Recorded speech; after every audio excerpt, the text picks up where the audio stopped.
Welcome to Villakinworthy. Today we're going to make pumpkin and butternut squash soup.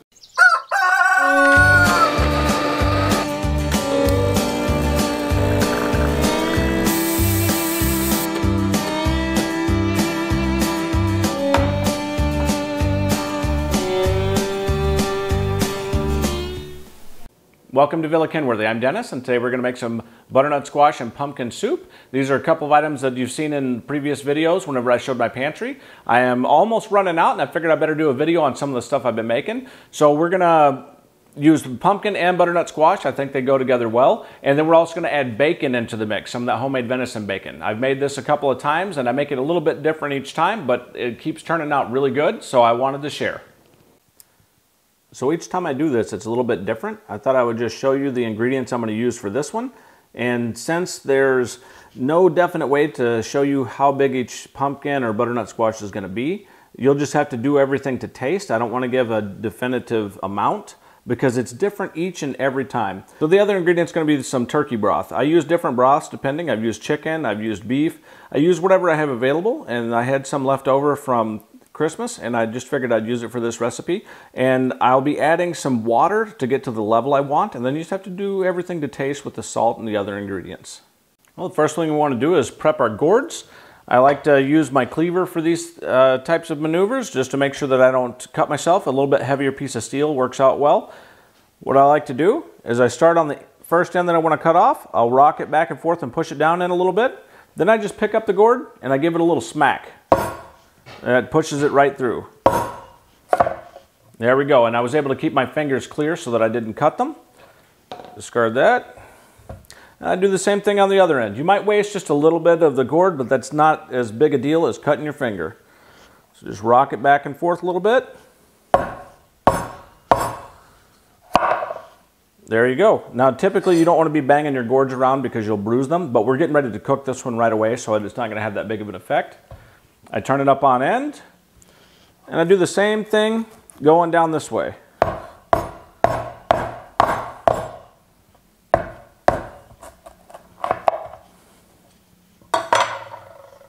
Now we have the two pieces, still got all my fingers, and I'm just going to take a spoon and I'm going to clean all of these out. Then we do the same thing with the pumpkin.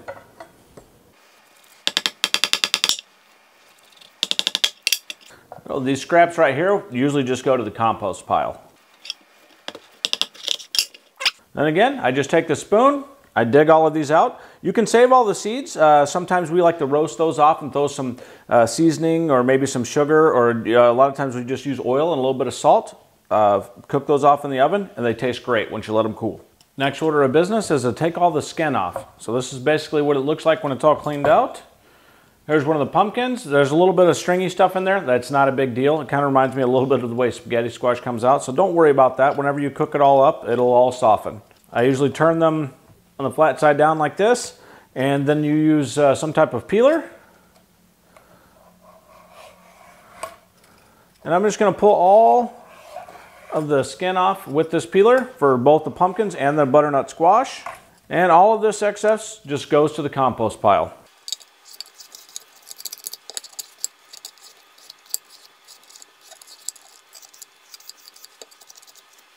So we have our gourds all cleaned up. Now we're just going to cube these up. And what I like to do, sometimes if this right here is too long and not manageable, cut it in half. We have a whole bowl full of our gourds all cubed up. Those are going to go right into the stock, and then I'll add some water to get above them, and then those are going to need to cook for probably close to an hour. But what I want to do in the meantime is I'm going to cut up some onions. I like to do these a julienne style, and then I'm going to saute those down and I'm going to add onion to this soup. And we have our pumpkin and butternut squash already in the broth. I did add some water up till about that level. So like I said, the quantities will be different depending on how much of this you're making. So everything kind of has to be eyeballed and done to taste, and then you should be fine. I've preheated my non-stick skillet. I'm just going to drop in some butter, and we'll let that melt.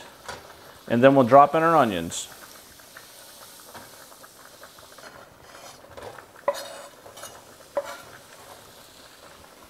We'll just saute these until they start to turn translucent and maybe get a nice little brown edge on a little bit of them. I've turned this up to a medium-high heat, And then once they really get going, I'll actually turn it down, and I want to cook these and saute them a little bit slower. That's going to bring out the sweetness in the onions, and that's what we want to go into our soup. Onions seem to be doing fine. I've got some bacon going on the back burner here. We are actually going to be doing 2 different sets of bacon. These right here are all the little nubbin ends from when I was slicing it that I saved. I'm going to saute these up, and then what I'm going to do is add them to the soup whenever I puree it in the food processor, and then I'll have the other bacon that I'll cut into strips, and we'll add that after. So you'll have some of it that's immersed right into the soup, and then other parts of it will be in there so you can have some texture and taste it and eat it. So I took the other bacon bits off and added them with the onions, and then I just cut up the rest of my bacon into little chunks, and I'm going to just saute those down and help cook them out a little bit. Like to cook them down because I think the flavor is a little bit better. Now, for anyone who doesn't know, any new viewers, this is my homemade venison bacon. This isn't regular bacon. If you do use regular bacon, you might want to cook it down a little bit more so that it's not overly fatty. This is a fairly lean bacon, and you want to cook that down to where you have like little chunks or little chips. Get it to the texture that you like it, but just be conscious of how much fat you actually add to it. I'm adding a lot of bacon to this because it is low fat and it's just adding the protein for the soup, so it's a whole complete meal.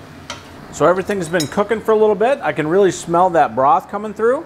I'm just poking everything with a fork to see if it's soft, and it looks like everything is good and tender. So I know that all of my gourds are ready to go. I'm going to turn the heat off, and it's still winter here in Wisconsin, so I'm going to take this out and let it chill just a little bit by setting it in some snow that's on my deck, and that's going to help cool it off to where I can put it in the food processor. So while the soup base is outside cooling for just a few moments, and I don't know how necessary that is, but I don't like to take any chances of putting boiling hot liquid into my food processor. I've got the bacon bits that I had and the onions. I'm just going to add those to the food processor, and we'll just start chopping those up.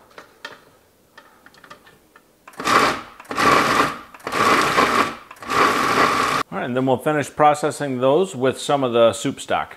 So now that we don't make a giant mess, I'm going to just start ladling some of the soup base right into the food processor.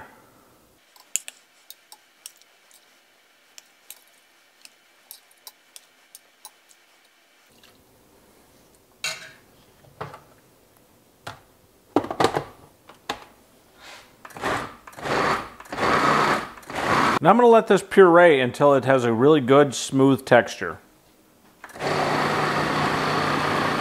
Right, now I'll transfer this into another bowl for just a moment so I can get the rest of it in here, and we'll puree that, and then everything goes right back in the pot.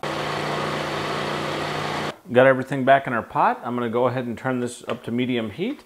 It's still pretty warm, even though I chilled it a little bit. Everything is still pretty warm, so it's good to work with. I'm just going to stir it in. As you can see, there's a little bit of the bacon that's right in with it.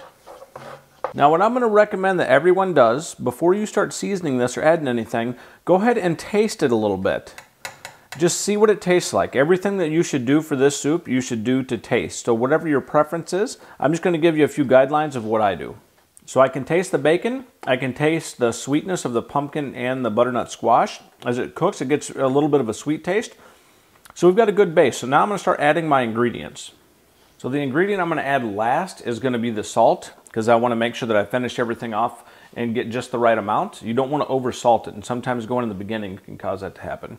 I'm going to hit it up with a little bit of fresh ground black pepper. We'll do about a tablespoon of ginger. I think that ginger goes really well in this, so I typically do add this one. I'm just going to kind of guess at it, but I'm going to figure about a tablespoon of ginger. So a little bit of turmeric. Another thing I like to do is I smell the ingredients before I put them in. If you're not familiar with these, get a good smell and just imagine that flavor coming through with that initial taste that you took. So just a little bit of celery seed. This is powdered celery seed. Some Hungarian paprika. Now one of the ones you want to be careful with is going to be the nutmeg. Nutmeg is a pretty potent flavoring, so you don't want to overdo it. I like just a little bit of this. So what I'm going to do is just take a little bit on my finger. And I'll drop in just 2 little finger mounds like that. Another ingredient that I'm going to add that you can easily go too far with is going to be the cayenne pepper. I like to give just a little bit of a pep to it. You don't want too much of this, you know, unless you really like it spicy, but I don't want to overspice it in case I have company over and they want to try some. So I'm going to do just about a teaspoon of that. Now another ingredient that I'm going to use in this one that I don't normally use is going to be a little bit of citric acid. And the only reason I'm using this is because I wanted to have some lemon in it, and I didn't actually have any lemon. So I just figured I'd use what I have because we like to save money here at Villa Kinworthy. And I'm just going to use a little bit of this. You need to taste frequently when adding this because you can easily overpower it very quickly. And this is just going to give a little bit of a zing to it, but I usually prefer to have lemon juice and a little bit of lemon rind. Now we'll stir these in. I'll make sure I have another quick taste.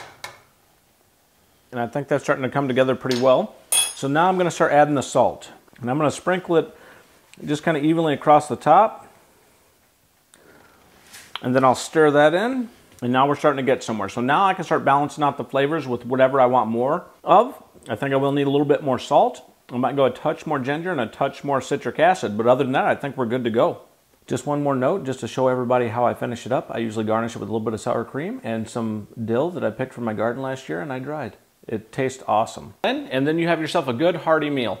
I won't necessarily contend that it's a super healthy meal with all the bacon that I put in with it, but it's a meal nonetheless. So you would have this and you wouldn't eat anything else. It would have everything else you need in it.